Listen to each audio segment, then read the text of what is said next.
बिस्मिल्लाहिर्रहमानिर्रहीम। Reflective index के topic में नेक्स्ट हमारा सेक्शन है मेजरमेंट ऑफ रिफ्लेक्टिव इंडेक्स। उसके लिए जो इंस्ट्रूमेंट्स दो इस्तेमाल होते हैं, एब रिफ्लेक्ट्रोमीटर और फुल फ्रिक रिफ्लेक्ट्रोमीटर। अच्छा, जो एब रिफ्लेक्ट्रोमीटर है इसमें हम अमूमन प्रैक्टिकल्स भी हमारे यूनिवर्सिटी में करवाया जाता है। और फिजिकल केमिस्ट्री में लास्ट सेमेस्टर में आपने इसका प्रैक्टिकल भी किया था, एब रिफ्लेक्ट्रोमीटर वाली। अच्छा, इसकी अरेंजमेंट कुछ इस तरह थी कि हमारे पास एक लाइट का सोर्स था। अच्छा, पेपर में ये सवाल आता है तो जरूरी नहीं आपने इतनी कॉम्प्लिकेटेड शेप बनानी, बस एक आउटलाइन बना दें। जैसे ये एक लाइट सोर्स है और उसमें मिरर मिरर से वो रिफ्लेक्ट होके प्रिज्म्स दो पड़े हुए हैं, प्रिज्म्स में एंटर होता है। अब वो जो ऊपर वाला प्रिज्म है उसमें जो रे एंटर होती है, फिर वहां से वो, अच्छा, इन दो प्रिज्म के दरमियान में हमने उस लिक्विड की थिन फिल्म रखी होती है जिसका हम रिफ्रैक्टिव इंडेक्स फाइंड करना चाह रहे होते हैं।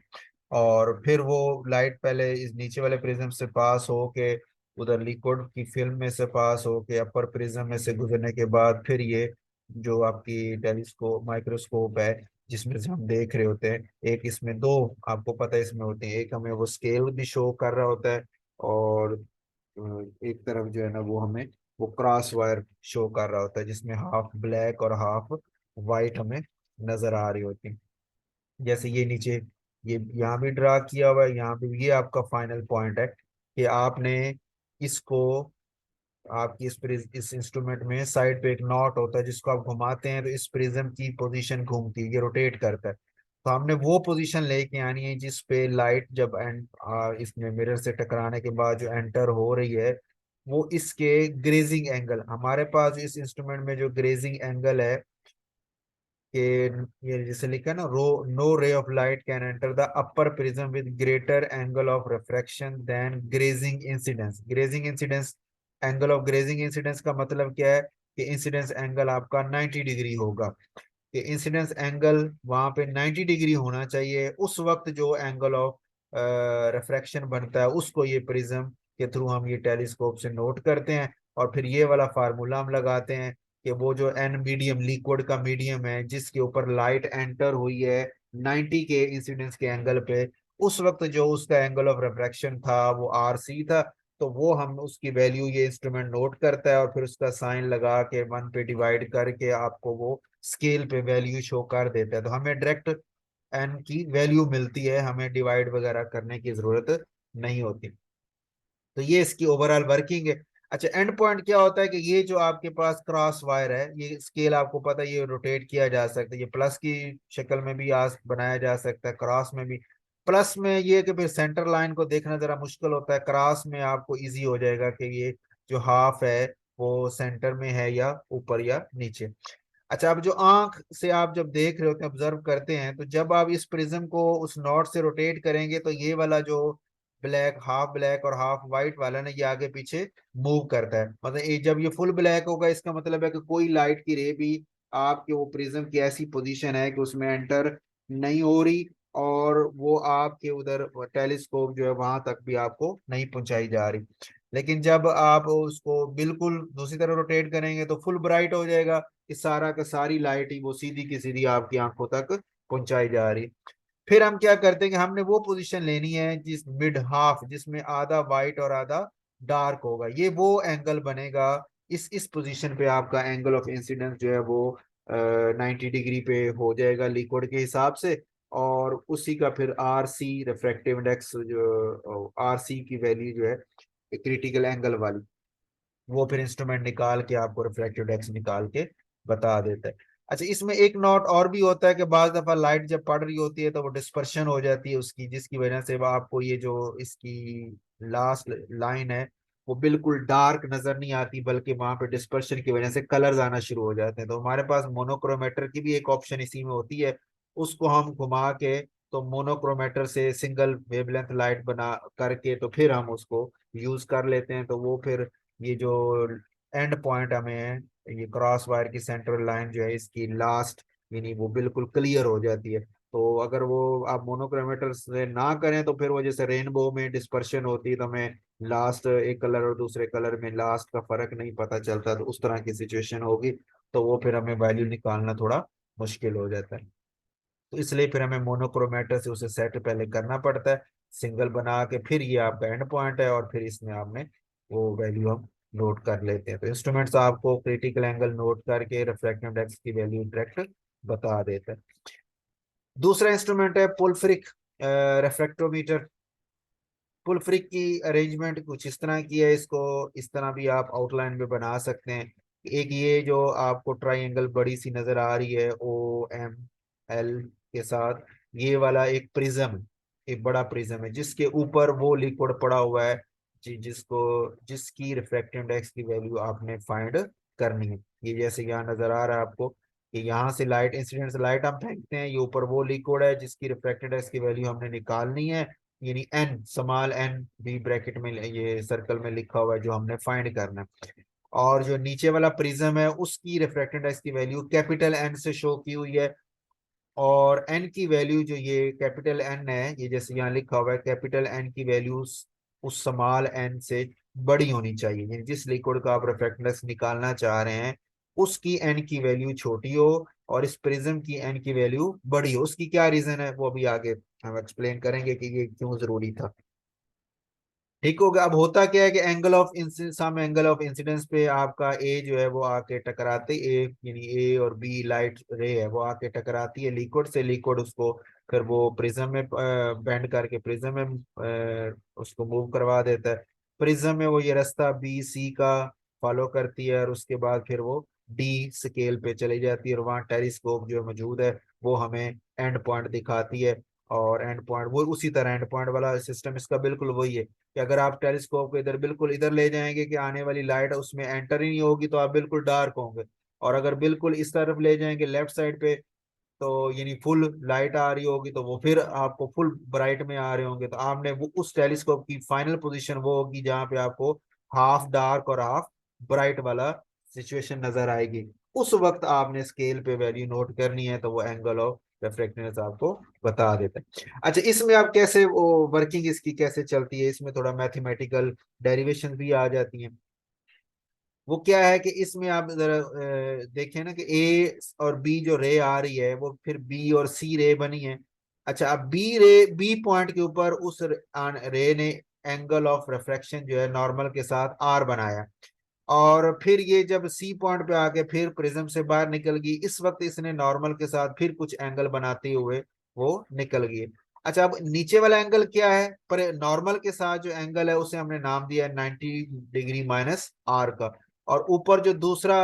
ये प्रिज्म की दीवार के साथ जो उसका एंगल है उसे हम आर कह रहे हैं। ये बिल्कुल ऐसी है, मैथ में एक टर्म आपने पढ़ी होगी कि दो लाइनें पैरेलल हों, जैसे ये प्रिज्म की ये वाली लाइन और ये जो नॉर्मल है, ये दोनों पैरेलल हैं, तो दोनों पैरेलल लाइनों में अगर इस तरह की एक लाइन क्रॉस कर रही हो तो ये जो दो एंगल हैं, जैसे यहाँ आर और वहां आर लिखा हुआ है, ये दोनों एंगल इक्वल होते हैं। किस केस में, कि जब दो लाइनें बिल्कुल पैरेलल हों, जैसे ये प्रिज्म की दीवार ये वाली और इधर से ये बी पॉइंट पे जो नॉर्मल है, ये दोनों ये लाइनें एक दूसरे के पैरेलल हैं, उस वक्त कोई लाइन इन दोनों को कट करेगी, इस तरह क्रॉस करेगी, तो उनके ये दोनों एंगल जिसमें आर और आर लिखा हुआ है ये दोनों सेम होते हैं। अब ये तो आर हो गया, हमें पता है यहाँ से लेके यहाँ एंड नॉर्मल तक, ये प्रिज्म की दीवार से लेके इस सी पॉइंट पे जो नॉर्मल है यहाँ तक टोटल एंगल तो 90 का है। तो ऊपर वाला अगर आर है तो फिर पीछे क्या बचा, 90 डिग्री माइनस आर बच गया, जिसको हमने अभी मतलब फाइंड करना है। ठीक हो गई। और ये दूसरा एंगल, ये ट्राइंगल जो बन रही है उसमें ये दूसरा एंगल वो आपको पता है वो 90 का ही बन रहा है, तो यानी एक ट्राइंगल आपके पास BC पॉइंट के साथ ऐसे ट्राइंगल बन जाती है जिसमें एक एंगल आर है, एक 90 डिग्री है, और उसका तीसरा एंगल 90 डिग्री माइनस आर है। क्लियर हो गई। ये डायग्राम, ये रे, बस आपने ये जो एंगल्स हैं ये अगर आपको समझ आ गए तो फिर अगली हमारी डेरिवेशन वो भी इजी हो जाएगी। वो क्या है जी कि हमारे पास है कि साइन आर जो है वो बराबर एन हो, ये कैसे निकाला है, हमने अभी फार्मूला पढ़ा था N1/N2 is equal to sine RC। और आपने पढ़ा था कि RC जिस मीडियम में होगा ये N2 उसी मीडियम की ही वैल्यू है। ठीक होगा, इनवर्स था ना। तो अब आर, साइन आर इस वक्त आप इस शेप में ले रहे हैं ये वाला जो कि प्रिज्म, ये जो प्रिज्म है जिसकी रिफ्रैक्टेड वैल्यू कैपिटल N थी उसके अंदर आर है। तो इसका मतलब ये है कि N2 की जगह आपने कैपिटल R पुट कर दिया, और सॉरी कैपिटल N पुट कर दिया, और N1 की जगह ये रेयर मीडियम आपका बना हुआ है, ठीक है, उसको हमने N क्यों, कि लाइट एंटर हो रही है लिक्विड से, लिक्विड वाले मीडियम से इधर मीडियम में एंटर हो रही है, तो लिक्विड वाला मीडियम रेयर मीडियम, डेंसिटी कम, और ये प्रिज्म इसकी डेंसिटी ज्यादा। और वही बात जो हमने कहा था कि एन को एन से बड़ा होना चाहिए, वो यही वजह है कि ये जो एन है प्रिज्म है वो डेंसर होना चाहिए, और वो जो ऊपर लिक्विड है उसकी डेंसिटी कम होनी चाहिए, डेंसिटी कम होगी तो एन की वैल्यू भी छोटी हो जाएगी, और ये जो प्रिज्म है उसकी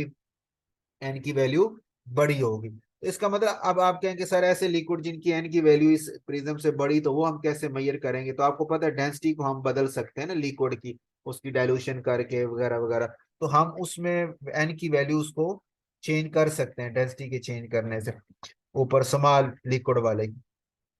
तो ये जो प्रिज्म है उसकी तो जाहिर बात है, वो प्रिज्म की तो एक फिक्स होगी एन की वैल्यू जो भी होगी, उसको तो हम नहीं चेंज कर सकते, लिक्विड की एन की वैल्यू हम चेंज कर सकते हैं। तो यही वाला फार्मूला हमारे लास्ट जो हमने डिस्कस किया था उसी में से इसने ये वाला फार्मूला ड्राइव किया है कि रेयर मीडियम इस वक्त एन है लिक्विड वाला, और डेंसर मीडियम कैपिटल एन है प्रिज्म वाला, और साइन आर जो है क्योंकि आर प्रिज्म के अंदर है तो इसलिए प्रिज्म का रिफ्रैक्टिव इंडेक्स और आर दोनों एक दूसरे के उल्ट है, ठीक हो गई। अच्छा अब उसमें हम लिखा है कि sine I over sine 90 degree minus R is equal to N. अब ये दोबारा वही फार्मूला लगाया है, sine I over sine are,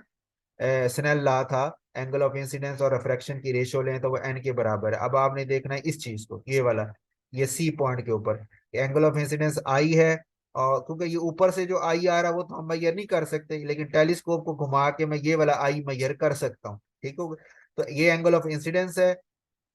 और इस अगर ये एंगल ऑफ इंसिडेंस है तो इसका एंगल ऑफ रिफ्रैक्शन फिर ये नॉर्मल के साथ ये होगा 90 डिग्री माइनस आर होगा। तो इस साइन और इस 90 डिग्री माइनस आर की जो रेशो लेंगे, तो इस वक्त आर आपका चूंकि प्रिज्म के अंदर है, इसलिए फिर एन की वैल्यू, ये रिफ्रैक्टेड इंडेक्स की वैल्यू इसी प्रिज्म की ही निकलेगी। तो फिर हमने लिखा sine I over sine 90 degree minus R is equal to N आ जाएगा, ठीक हो गए। अब साइन 90 डिग्री माइनस आर वो बराबर होता है कॉस आर के, ये कैसे निकाला है, ये मैथ में एक फार्मूला होता है साइन अल्फा माइनस बीटा, दो एंगल का इस तरह हो, इसको अगर आप ओपन करें तो sine alpha cos beta minus cos alpha sign beta के नाम से ये फार्मूला चलता है। अगर आप वैल्यूज ये 90 डिग्री माइनस आर के हिसाब से पुट करें तो साइन 90 होगा, कॉस आर होगा, माइनस कॉस 90 होगा, और साइन आर होगा। कॉस 90 चूंकि जीरो होता है तो इस सारे को जीरो कर देगा, साइन 91 होता है तो काज आर आपका बच जाएगा, तो इसलिए उसने लिखा कि साइन 90 डिग्री माइनस आर जो है वो काज आर के बराबर है। ये sine 90 degree minus R is equal to cos R आ जाएगा। ये वाली वैल्यू आप यहाँ पुट कर दें साइन 90 डिग्री माइनस आर की जगह, तो आपके पास फार्मूला आ गया sine I over cos R is equal to N. Okay हो गया। अच्छा अब हमारे साथ मसला ये इस क्वेश्चन में जो हमने तो फाइंड करना है स्मॉल एन को, तो हमें तो ये वाला फार्मूला चाहिए ना, ये स्मॉल एन चाहिए, ठीक हो गया। ये हम निकाल लेंगे, कैपिटल एन का मुझे प्रिज्म का पहले से पता है कि इसकी एन की, मसला ये कि आर जो है ना आर, इसको मेजर कैसे किया जाएगा, जो कि डायरेक्ट टेलीस्कोप है वो तो साइन आई निकाल सकती है, आई की वैल्यू बता सकती है, मुझे आर की वैल्यू तो नहीं बता सकती, ठीक होगा। तो अब हमारे पास जो सबसे बड़ा इस फार्मूले के साथ मसला था वो आर का था, कि आर की वैल्यू मैं डायरेक्ट मेजर नहीं कर सकता। तो हम अब इसमें जितनी अब ये नीचे कैलकुलेशन और फार्मूले लगा रहे हैं, सिर्फ एक काम करने जा रहे हैं कि इस आर को यहाँ से हटाया जाए और इसकी जगह ये वाला आई लाया जाए, जो मैं आसानी से मेजर कर सकता हूँ, ताकि आई की वैल्यू पुट हो और ये स्मॉल एन की वैल्यू निकल आए, ठीक हो। तो ये सारी जो नीचे कैलकुलेशन हम कर रहे हैं वो यही कर रहे हैं कि पहले हमने इस फार्मूले को यूज करके वहां sine I over cos R is equal to N ले आई को लेके आ गए हम, ठीक है, उस इस एंगल ऑफ इंसिडेंस को इसी से हमने अभी बनाया ना ये वाला फार्मूला। तो ये साइन आई को हम लेके आ गए, अब कॉस आर अभी भी मौजूद है, उसको भी जान छुड़ानी है। उसके लिए फिर हमने क्या किया कि हमने पढ़ा है मैथ में फार्मूला होता है कि sine square theta plus cos square theta is equal to one. तो sine square R plus cos square R is equal to one जो है बन जाएगा, क्योंकि हमारा यहाँ आर के हिसाब से हम बात करने जा रहे हैं। तो साइन स्केयर आर लेंगे तो वन माइनस, और साइन आर की value one minus cos square R के बराबर आ जाएगी, ठीक हो गया। काज स्केयर आर अब ये बराबर है sine R is equal to इसके बराबर, काज आर किसके बराबर है, इसी फार्मूले, ये इक्वेशन नंबर 2 जो नंबर दिया पड़ा है, इसी से आप अगर काज आर देखेंगे तो वो बराबर आ जाएगा साइन आई ओवर एन के, तो वो वाली वैल्यू आप इसमें पुट कर दें, तो का स्केयर आर बराबर आ जाएगा साइन स्केयर आई के, आई ओवर एन स्केयर के, ये वाली वैल्यू नीचे लाएंगे, ये उसी इक्वेशन नंबर 4 जिसे थे इसी के अंदर पुट कर रहे हैं काज आर की जगह, ठीक हो गया। तो साइन आर बराबर आ गया 1 - sine square I over N square, LCM ले लेंगे तो ये शेप बन जाएगी। अच्छा, स्केयर एन स्केयर का अंडर रूट के साथ कैंसिल हो सकता है, वो खत्म हो गया, तो N square minus sine square I बच गया, ठीक हो गया। और इधर बचा, और वो जो एन सिर्फ अंडर रूट खत्म करेंगे तो एन रह जाएगा ना, एन को इधर ला के मल्टीप्लाई कर दिया तो N sine R is equal to N square minus sine square I under root के बराबर आ गया हमारे पास। अब साइन आई भी आ गया जो हम चाहते थे, एन की वैल्यू भी मुझे पता है, स्मॉल एन अब निकालना था, तो वो पहले वाली इक्वेशन फर्स्ट जो आपने लिखी थी ना, sine R is equal to N over N, यहाँ से स्मॉल एन देखेंगे तो एन, ये कैपिटल आके इधर मल्टीप्लाई हो जाए तो N sine R is equal to small N, तो वो वाली वैल्यू हमारी ये शेप बन चुकी है, तो इसकी जगह स्मॉल एन पुट करें तो ये वाला फार्मूला हमारे पास आ जाएगा कि स्मॉल एन हमने फाइंड करना है, कैपिटल एम उस एन उस प्रिज्म का रिफ्रैक्टेड इंडेक्स है जो हमें पता है, और ये एंगल ऑफ इंसिडेंस जो है ये हमें टेलीस्कोप जो है वो बड़ी इजीली ये वाला आई जो है हमें बता सकती है, तो उसकी वैल्यू पुट करके हम अपना आंसर निकाल सकते हैं। तो एन की वैल्यू इस तरह हमें वो फाइंड करके इंस्ट्रूमेंट दे देते हैं, ठीक हो गई। तो ये इसकी मेजरमेंट के हवाले से हमारा हो गया जी।